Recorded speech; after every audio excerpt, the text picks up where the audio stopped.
to, it's an action game.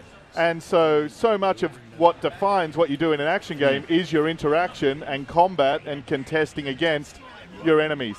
And yeah, here they are. So at the bottom end, we didn't want to have generic cannon fodder because there's only so much of that you can do before it gets tired. So we wanted to make every enemy you encounter represent a possibility for all sorts of things that could happen, whether you can interrogate them to get information, bend them to your will, create missions, they can defeat you. So every encounter can have the seeds of all sorts of possibilities and stories.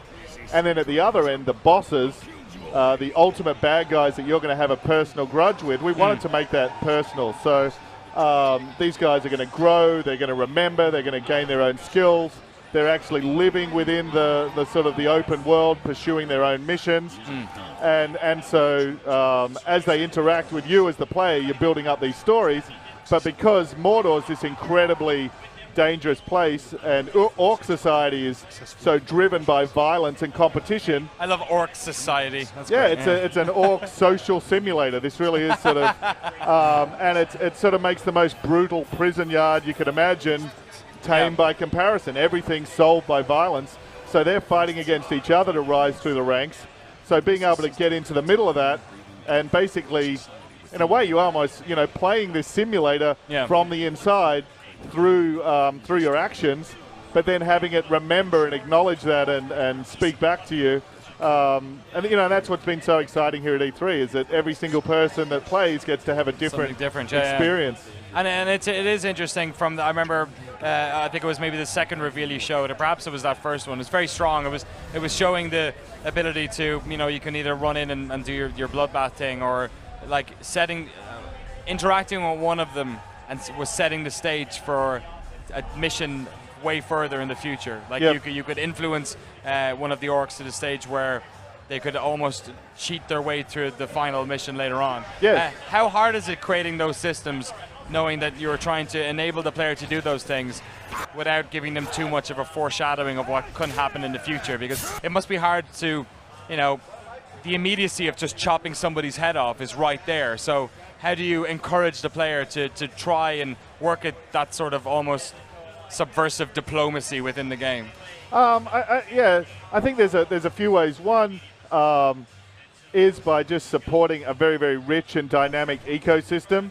So you've got monsters turning up. If alarms go off, things can get very crazy very quickly. You've got opportunities in the environment to incinerate these guys or unleash swarms of biting flies or have, walls collapse on them. So there's a load of different ways they can possibly die.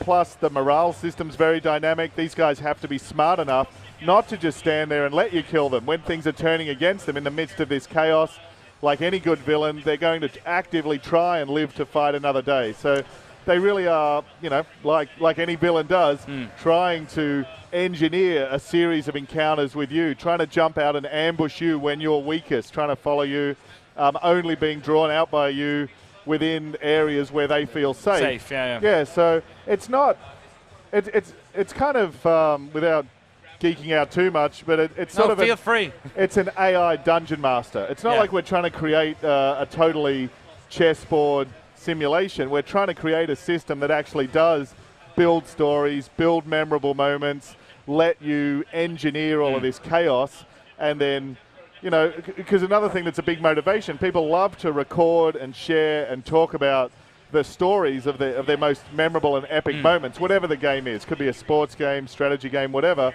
But within the game itself, we can use the enemies as the way to acknowledge that, let you know that we've seen this awesome stuff happen and pay it off, and then give you the satisfaction of doubling down on that by, getting revenge or building a grudge against this guy or bending him to your will.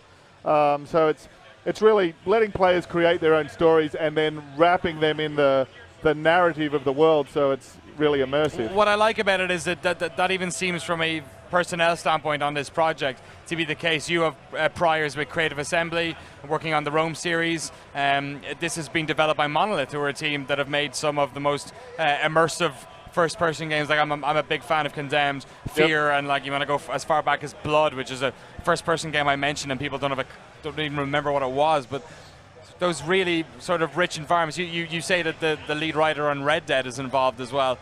Is it the fact that you're making a game that is very mechanically clever, but then you're sort of just you're trying to keep those you're layering? It's almost like that marriage of art and technical that's happening. Exactly. Yes. Because this game for you and for a lot of those guys, it's a third-person action game, so it's kind of not necessarily in your safe zone either.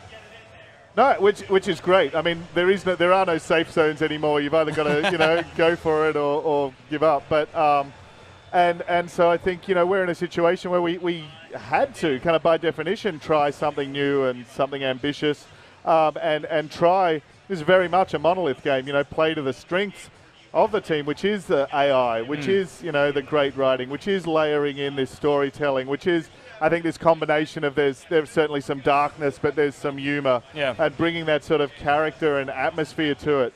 So, it's been just such a learning process for me to work with these guys and to learn so much from the team as well. And then also, I think, be able to bring some influences from even other genres. So, sports games and strategy games, which are games about making systems to create and tell a story. And when we can put those two things together, to have these systems, but then to have that flavor and that kind of visceral action and that humor and that atmosphere, and hopefully try to kind of bring all that together, that's create something that I think is pretty unique. Awesome. Michael the Platter, thank you so much. Thank you. Can you, for the folks at home one more time, could you